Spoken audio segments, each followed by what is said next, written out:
Welcome back, fellow gamers. It's Nova Joe again, this time with a review for Tabletop Racing World Tour. TTR is another indie title on the PlayStation Network that wants to be the next RC Pro-Am. Does it live up to the game it aspires to be? Let's find out. First off, let's take a look at the modes available. You have Championship Mode, Special Events, and Multiplayer. There are multiple different race types. You have Combat, which is the main mode of the game, where the tracks are littered with weapons you can use to fight your opponents with in hopes of attaining the coveted first place. Next up, you have Time Trials, where you race around the track in as short a time as possible. Then you have Hot Lap, where you have 90 seconds to put in your best lap. Followed by Pure, which is essentially nothing more than vanilla racing. No weapons, just you and the other racers speeding along trying to get first place. These are just a handful of the different race types available in TTR. Next up, let's take a look at the garage. As you race, you earn gold coins. These coins can be used in the garage to buy new vehicles, as well as upgrade said vehicle. So let's take a look at the upgrades. You can upgrade the top speed, acceleration, handling, armor, and then you have the wheel shop. The wheel shop allows you to equip different wheels that do different things, such as right here you have wheels that will allow you to drift better. Wheels here that earn extra bonus coins for every successful weapon attack and counterattack. You have shield wheels. You defend yourself against most incoming weapons. Centurion wheels. Get close to your opponent and watch these spiked wheels unleash chaos. So this game goes a step further by giving you customization of your wheels, not just for handling, but for different abilities that they bring along with them that, like I said, help you to drift better, or earn more money, have a shield, something like that. You can then paint your vehicle to customize it a little bit and make it look as wild and crazy as you like. The vehicles come in 3 different tiers. You have your Cult Classics tier, which consists of like muscle cars and right here they call this Breaking's Bad, which you all know where that comes from. You got your pickup trucks and your little Beetle. Then you got street racing, which focuses more on import type cars, things of that nature. You got a car here that looks a bit like a GTR. So you definitely have vehicles that meet your play style. Then you have your supercars up here. So you got many different options. And the vehicles, and so everyone should be able to find a vehicle to fit their play style. Next up, let's take a look at the actual racing.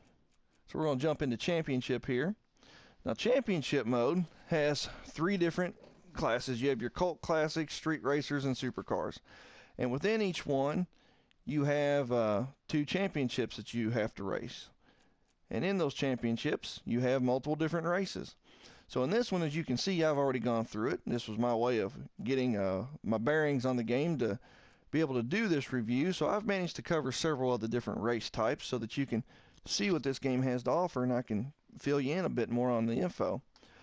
So what you have to do is you have to complete these different races here and earn these stars. And as you complete the races and earn the stars, you then unlock the finale. In the finale, it's a 3-race series that can be a combination of any of these race types here. So first off, let's jump into the meat and potatoes of this and take a look at combat. Alright. You got X button fires your weapon, and square button does your wheel weapon, and then you got brake and reverse, or brake and acceleration. The tracks are very nice to look at. They're fun, they're enjoyable, they have a lot of personality, a lot of character to them.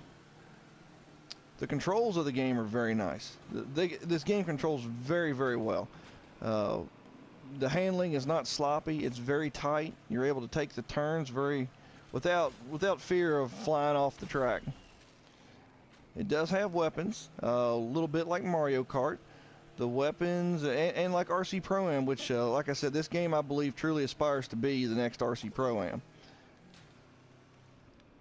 As you can see here, these little bubbles each give you different weapons. And I just got hit by another guy's weapon, so let's see what we got here. Let's get this car in front of me. Let's fire. Oh, I don't want to hit that. Oh, that was a missile weapon. So the game does have several different offensive and defensive weapons that you can use. Now these weapons are not as flashy as, say, those in Mario Kart, but they're about as flashy as any weapon that RC Pro-Am ever had to offer. So that's one of the reasons I believe that this game truly was attempting to be like RC Pro-Am. As you can see here, I managed to get second place, and as I finished up the race, I got prize coins, bonus coins, and then XP. And you do level up. Now here's the thing, guys. Is this game as good as RC Pro-Am? And this is me putting nostalgia aside. No, I don't think this game is as good as RC Pro-Am. Here's why.